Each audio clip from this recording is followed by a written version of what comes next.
Emeka riri ụkwụ nkịta. Emeka riri ụkwụ nkịta. Igbo mma mmadụ. Nnọọ n'ihe mmanya nke taa n'asụsụ Igbo. Ọ ka bụkwa mmanwụ Ada Adaeze onye wetara gị omume dị iche iche n'igwe mgbasa ozi YouTube a. Ha masị unu nnọọ n'ihe mmanya nke taa. Na nke taa, anyị ga-eleba anya na akpaalaokwu. Akpaalaokwu. Ọ ga-amasị m ka anyị mata ihe bụ akpaalaokwu. I would like us to know the meaning of akpaalaokwu. What akpaalaokwu is all about.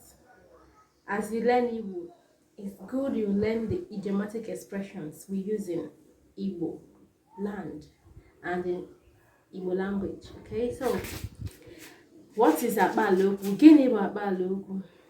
Akpaalaokwu bụ atụmatụ okwu eji ekwu okwu mgbe a na-achọghị ịkpọpụta ihe a na-ekwu maka ya kpọmkwem. Let me say it again. Ka m kwukwa ya ọzọ. Akpaalaokwu bụ atụmatụ okwu eji ekwu okwu mgbe a na-achọghị ịkpọpụta ihe a na-ekwu maka ya kpọmkwem. Ọ ga-amasị m ka anyị nye ụfọdụ ọmụmaatụ akpaalaokwu. Nke mbụ anyị ga-ekwu maka ya ugbu a bụ Emeka riri ụkwụ nkịta pụtara na Emeka gbara ọsọ nke ukwuu. Emeka gbara ọsọ nke ukwuu.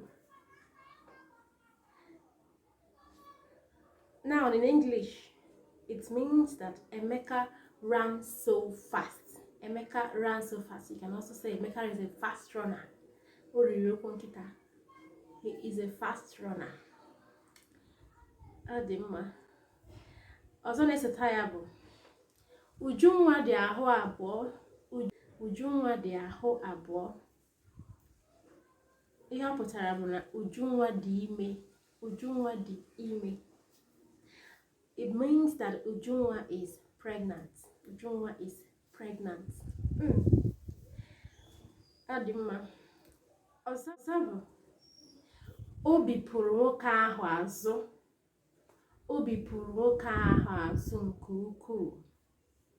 Ihe ọ pụtara bụ na nwoke ahụ nwere ajọ obi. Nwoke ahụ nwere ajọ obi. Nwoke ahụ bụ ajọ mmadụ. Ọ bụ ajọ mmadụ. It means that that man has an evil heart. He's a bad man, a very bad man. He has an evil heart. Ọ dị mma. Ọzọ bụ ọ tara isi mbe. Ọ tara isi mbe. Ihe ọ pụtara bụ na o siri ike. O siri ajọ ike. Person is a very strong person. Very, very strong person. Be it a man or be it a woman, the person is a very, very strong person. O siri ike. O siri ajọ ike. A very strong person. Ọ tara isi mbe. Remember that. Ọ dị mma. Ọzọ bụ ire ya dị nkọ. Ire ya dị nkọ. Ya pụtara bụ na ọ bụ onye ekwurekwu. Ọ bụ ekwurekwu. He or she has a sharp tongue. Ire ya dị nkọ. Has a very sharp tongue. Is a talkative or she is a talkative. Ọzọ bụ o puru eze elu. O puru eze elu. O puru eze elu. Ihe ọ pụtara bụ na o mere ihe ala na-asọ nsọ. O mere ihe ala na-asọ nsọ. In English, it means he or she committed an abomination. He or she committed an abomination. Ọzọ bụ ha tara ọjị aka. Ha tara ọjị aka. Ha tara ọjị aka. Ihe ọ pụtara bụ na ha kwere n'aka. They shook hands. They shook hands. Ha tara ọjị aka. They shook hands. Ọzọ bụ ọ gbara ya ụgbọ nwamkpi. Ọ gbara ya ụgbọ nwamkpi. Ihe ọ pụtara bụ na ọ chụnara ya achụna. If you're hearing a divorce story and someone says ọ gbara ya ụgbọ nwamkpi, It means that the husband chased the wife away from his house. Okay, adịmma. Ụgbọ nwamkpi. Ọzọ bụ obi kpọrọ ya nkụ. Obi kpọrọ ya nkụ. Ihe ọ pụtara bụ na onye a nwere obi ike. O nwere obi ike ma ọ bụ na o nwere obi ọjọọ.